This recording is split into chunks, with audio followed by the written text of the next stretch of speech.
di rumah aja, tidak produktif. Yang harus kita lakukan apakah membawanya ke psikiater? Ke psikolog dulu bisa. Ke psikolog misalnya, oke. Kan mau cari tahu dulu what's going on, apa yang terjadi. Jadi kita sebelum menyimpulkan kan mungkin bukan gangguan, mungkin ada masalah kejiwaan aja.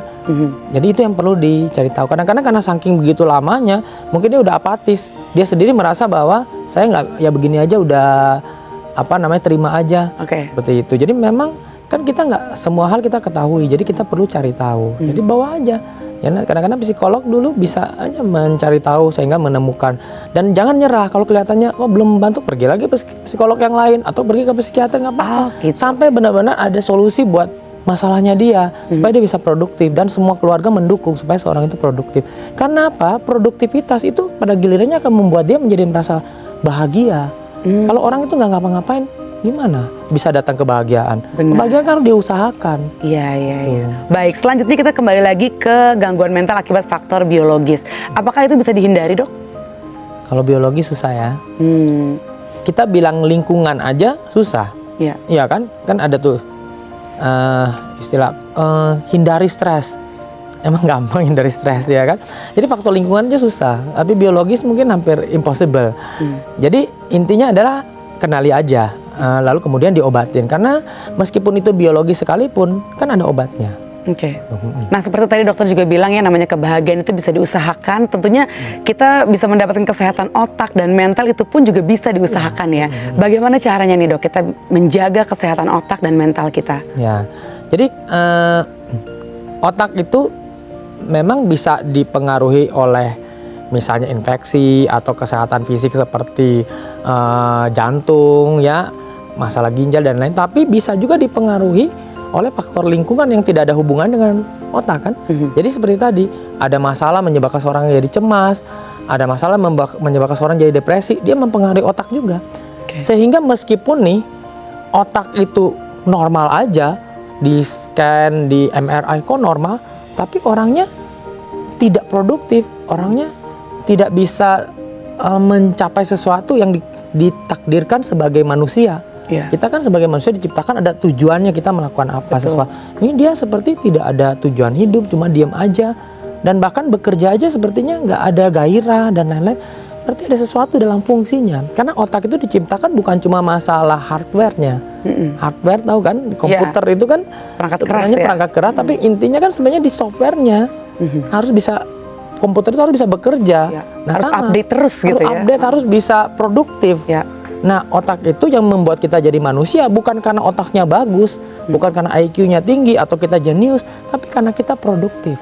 Kita bisa mencapai sesuatu, melakukan sesuatu, bahkan yang sederhana aja kita bisa lakukan. Ya misalnya tukang cuci baju, ya ngepel, tapi dia bisa melakukan itu dan dia bisa dapat penghasilan dari situ. Itu udah produktif. Meskipun kapasitas otaknya cuma membuat dia hanya bisa itu, tapi produktif. Bahkan lebih produktif daripada orang yang sebenarnya kapasitas otaknya lebih baik. SD, SMP, SMA lewatin dengan nilai yang bagus, fungsi otaknya bagus, tapi setelah lulus dari itu dia diam aja, nggak ngapa-ngapain. Berarti kan ada yang salah dalam fungsi otaknya. Ya seperti itu. Baik. Kalau kita mengenal istilah usia produktif gitu ya, bagaimana cara menjaga kesehatan mental di usia yang sudah tidak produktif atau kita sebut dengan usia lanjut gitu, Dok? Misalnya dia sudah pensiun dan sejenisnya. Gimana, Dok? Jadi seorang yang sudah lanjut usia harusnya ya, kalau secara normal berarti dia ini sudah harus mencapai suatu titik di mana dia tuh sudah harus puas dengan pencapaian yang dia sudah lakukan. Ini yang benar nih, ya. Jadi dia karena sudah puas, dia bisa berkata kepada dirinya bahwa saya udah selesai, saya mau nikmati hidup, ya kan. Tetapi ketika dia mencapai titik itu dan dia merasa gagal, masih banyak yang belum dia lakukan dan dia nggak bisa lakukan lagi. Meskipun udah lanjut, tapi dia masih bisa lakukan, it's okay ya. Tapi dia nggak bisa lagi dan banyak hal yang menyebabkan dia merasa tidak berdaya lagi dan lain-lain. Nah itu akan menimbulkan masalah, dia akan jadi depresi dan lain-lain.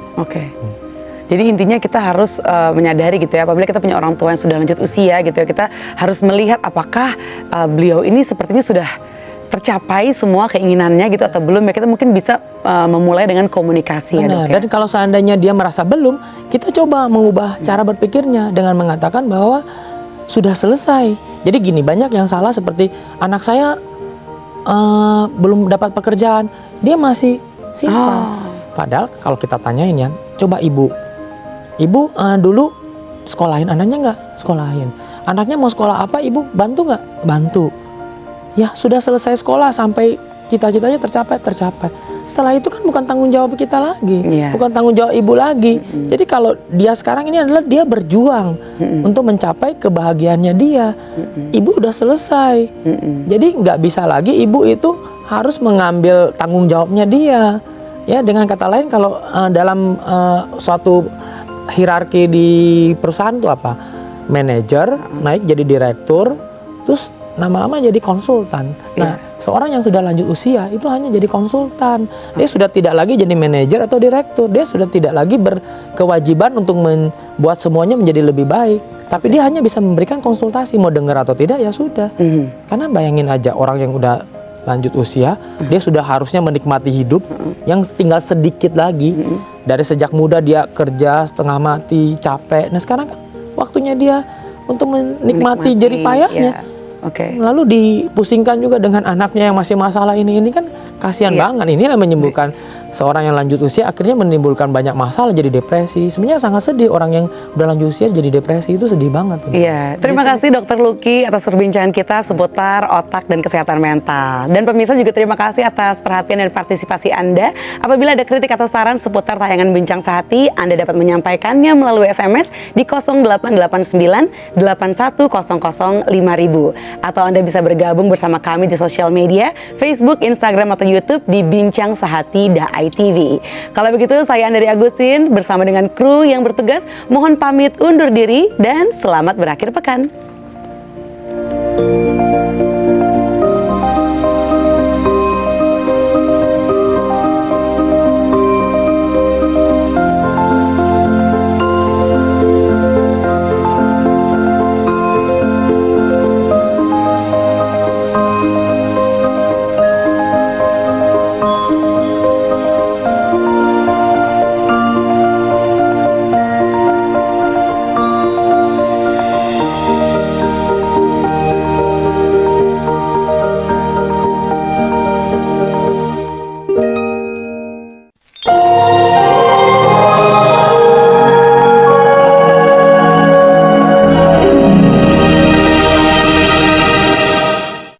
Namun apalah artinya cinta pada bayangan?